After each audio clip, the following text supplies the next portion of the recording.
Hey, it's Mark again with Lucky Hat Outdoors, and today Jeremy and I are going to walk you through our rigging for our Hobie Outbacks for fishing in South Louisiana.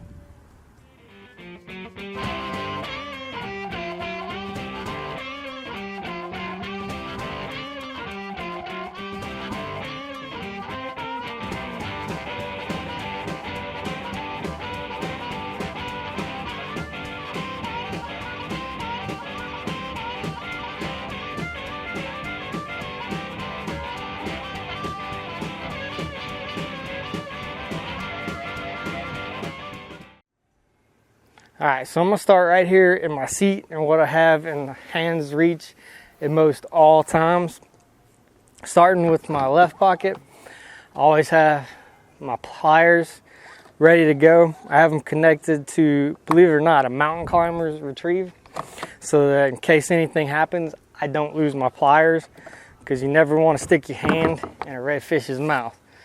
On the other side, I've got my lip grips in case I need to pull anything up or out. Always handy accessible, because you don't want to be digging for them and lose that fish on the line while you're digging for your clips. Right next to my seat, I have what Jeremy calls your reverse. I just took a smaller $10 paddle and I cut it down to hand size, and I just use it to maneuver in tight maneuvering areas or to push back or push off of things. Tied down right here on my left is something new I'm working with. It's a basic sweeper or pole I got from the pool section at Academy for $3, and I've been working on using it as a push pole, and we're trying to come up with a design to make this a collapsible stakeout pole. So that goes right here. On the other side, I have my paddle, which is pretty standard. I keep that on my right because I'm right-handed. In the back well, I have my crate. I have my crate originally set up for 3 poles, but it didn't work too good. And since one pole is generally always in my hand, I have 2 extras set up in the back. So I have 2 single rod holders, keeping them a crate distance apart so they're not banging together. I keep a fillet knife always on my crate just in case. You know, that way I always have my fillet knife for skinning my fish or cutting out a tough situation if I forget my pocket knife. I've got an extra pair of forceps if something happens and I can't find my pliers, or I just need that extra little hook precision. I got my forceps, and then I have my flipper tied down behind me. You just kind of unroll it in your hand and it comes out. That way I don't have to unhook and catfish or stingrays or any of the fun stuff you could hook in the marshes. I have my Hog Trough, which I got from ACK, and I have it marked out.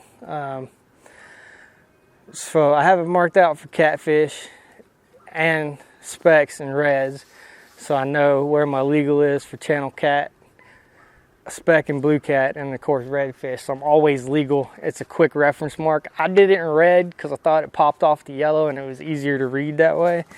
And that has its own little bungee right here. It moves down quite a bit, but normally it stays there. And then my crate is filled with my different tackles and stuff. The one thing I always keep in my crate, it's down at the bottom, but I always have my poncho with me. This is good if it starts raining. You can cover yourself and most of your boat in whatever gear you need to rain. If you're really getting it tight, since it's my army poncho, you can use it as a makeshift shelter by using either your anchor cord or some paracord that you have left. Other than what I showed you on the review where I keep some tackle in the middle, this is my basic setup anytime I go fishing, especially here in South Louisiana. I'll have 2 to 3 poles. I always have my measuring device, my pliers, and a little bit of safety gear with me. In the front hole, I have an ice chest, one of those soft side ice chests. It just fits right in there, and that's where I put my catch. And I have another ice chest If I need a cooler that's small and will fit right here in front of my dill, that's where I put my drinks and my water. So hey, it's Jeremy, and I'm going to show you how I have my Hobie rigged, and we're just going to start front to back. And we'll start with gear track. I don't know why I use such a large one here, but I threw gear track in the front in the hopes of having a position to place a camera. And for some reason I used a big one. I don't know why, but it's there. And if you see videos facing me, a lot of times it's because I have my GoPro mounted here. Inside the hole, I have my brand new, hasn't seen a fish yet, Trader Joe's wet bag. Skunk Master has one of these from Costco that has proven to be amazing. He actually kept ice overnight for like 12 hours in something like this. But the best part is they collapse into the hull, and you can store them there. Downside, you got to be careful when you're throwing fish in there. Make sure your count's right. And if you get to the cleaning station with 24 fish and you thought you had 25, take a peek in the hole, as you should know by now. Also in here, I have the battery mount for my depth finder, and that's just the Hobie kit that mounts onto what they refer to as a sailing post in the bow. I used to have it in the rear just because it seemed like a better spot, but it balances better with the weight of the battery in the front.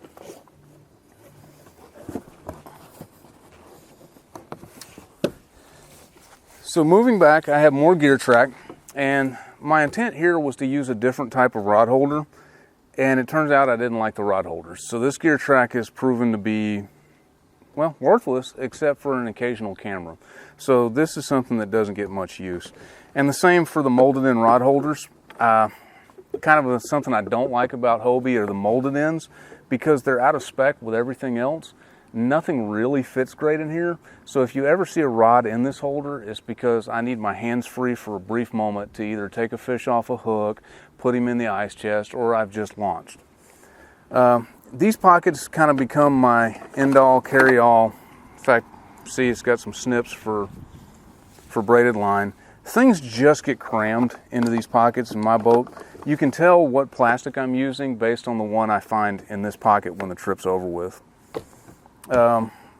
This hatch gets a ton of use because, much like Mark, I stick my soft plastic or my soft-sided tackle bag in here so I can reach down. And there's a mod that you can find online where they cut this out and install the square hatches that they use on the pro anglers. I'm just not brave enough to be cutting on my hull quite yet. So my depth finder is a Humminbird. It's a Helix 7, and I am no expert. I had a buddy who knew a lot about it that said that the Helix was a good series, and he was getting rid of a 7 for a good price, so I got it used. I thought the 7-inch screen was going to cause me a lot of pain, but the truth is I actually like the bigger screen. It works really well. It's not terribly in the way when I'm paddling. And I have it mounted using ram parts, and to fit inside this slot, I actually had to get the Humminbird Helix mount for ram, because for some reason nothing else on this end was skinny enough to fit into this gap, but the mount that they designed for the Humminbird Helix fits perfectly, so I had to order an extra one to fit in there. And that is wired through the installed low wrench system, and there's a $15 adapter for a Humminbird transducer to make it work with the low wrench transducer scupper in the bottom. I recently installed this nifty little knob for my rudder, and cost me about 13 bucks, and I don't regret it at that price, but I don't recommend it. It's a waste of money. I find that it doesn't get much use and it doesn't make anything better. Moving back, we have my original reverse. Child's paddle chopped down. I drilled a hole and put a lanyard in it, and that's how I back up. I would love to upgrade to the new 2017 fins that have a built-in reverse, but from what I've seen is they're not yet available for upgrade, and when it does happen, it's going to be in the $700 range. So unless they lower that price, I'm just going to have to stick with that.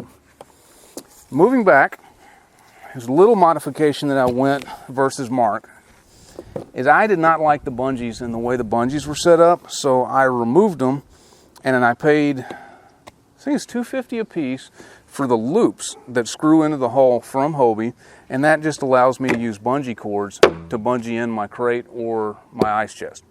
When I'm fishing plastics, I keep an ice chest, and this is an angle cooler, and it comes with built-in rod holders. It's a little bit steep, and to be honest with you, it doesn't hold ice as well as I would like for something that I'm paying that kind of money for.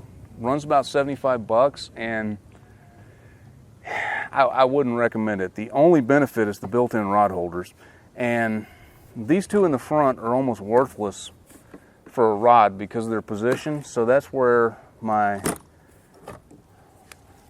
fish grips go. And I'm playing with some new camera angles, so I have a modified mount that I've kind of bungee corded and zip tied on here that can raise up, that we're playing with just to see if we can get some more exciting camera angles. I also had this tackle webs bag that was sitting around not getting any use, so as a former infantryman, I broke out some 550 cord and I tied it on the side, so at least I have a pouch for my fluorocarbon and my gulp juice, and when I'm carrying my anchor with me, it would go in there as well. The two rod holders on the back are used for my rods, and they're a little bit far back, but it gets the job done. And this is what I refer to as my lawsuit flag. It's the Yak Attack VisiCarbon Pro. Really expensive, and I could tell you that you could probably DIY something for a lot less money. And to be honest with you, I don't think it alerts anybody to your presence. I actually told my wife that this is my lawsuit flag. This flag is there so her lawyers can get a ton of money off the guy that runs me over and kills me because he claims he didn't see me. So first off, stickers. Stickers are massively important. Stickers make the boat go faster, and stickers make you catch more fish. That's a scientifically proven fact. The cooler the stickers are on your boat, the more fish you'll catch. Making myself laugh. Moving back, we have the my stakeout pole, and I used to have a metal one. I used to have a brass one that I made out of a grounding rod that worked amazing. It actually worked too well, and the reason I flipped this boat was because of a 20-mile-per-hour crosswind and a heavy metal stakeout pole that was 5 or 6 feet into the mud at the bottom. So I switched to PVC, which has its own problems. You had to reinforce the tip, and I just did that with epoxy, and I tried to stiffen it by using a dowel rod, and that didn't work. So it's a little bit flexible. It doesn't really work great on shell or hard bottom, but for most of the time we run into mud, so it works out okay. It's held. About the only thing I use the molded in rod holders for is my little net here. This thing is, well, it works. It gets the job done. I wouldn't recommend it. It's not great, but I've landed 24-inch redfish in it. It's as good as it gets. I like to keep my hog trough kind of bungeed on the side here, and you look at some of my videos, I catch a fish and I turn around, is what I'm doing is I'm just measuring it in position. And I've also went, because at the time I lived in Texas, so not only did I mark the lines out so they're visible, but I actually went and wrote the Texas limits on one side and the Louisiana limits on the other, so I would know the difference if I was fishing in two different states. And one of the major design flaws of these things is they don't float, so I just epoxied on some leftover foam, and it's enough to make it float long enough for me to grab it if I dropped it. And the only other major thing is my rudder. And this is a recent change that I am very much happy with, is I purchased and installed the sailing rudder from Hobie. And this is the standard rudder size like Mark has on his boat. So you can see you double the size. And the change in rudder turns this thing into a race car. The difference in turning between having these two rudders is astounding. The only downside is we fish shallow water, and as you can see, The sailing rudder goes a lot deeper than the standard rudder.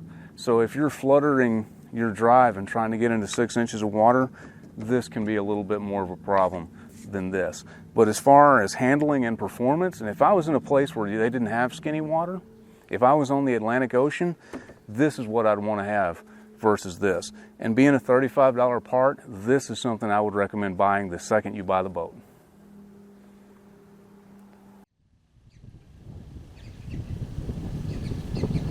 Hey, it's Mark with Lucky Hat Outdoors. If you like what you saw and want to see more, hit the like button, subscribe to our channel, and check us out on Facebook and Instagram.